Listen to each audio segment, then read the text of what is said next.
So standard installation of a car charger typically requires a dedicated circuit ran from your electrical panel to the place of choice within your garage or even on the exterior of the home where the vehicle will be parked.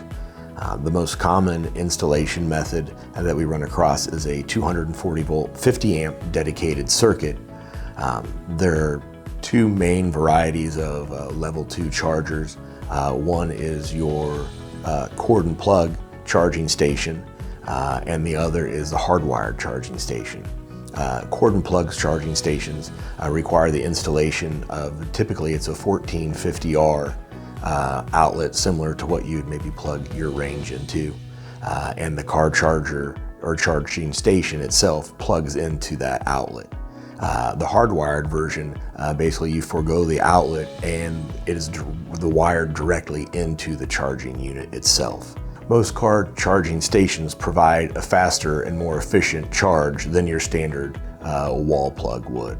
The advantage of a cord and plug style car charger over a hardwired would simply be if you were to choose to move. It would be a lot simpler to take the car charger with you if it was a cord and plug setup, and that leaves the availability of that outlet for maybe a future occupant to use that for their charging needs. So yeah, there is some concern with some customers if they have adequate power coming into their home to support a car charging station. Depending on the age of your home and the size of your electrical service, that is definitely a consideration that needs to be taken. And there is the possibility that your electrical service may need to be increased to accommodate the additional requirements.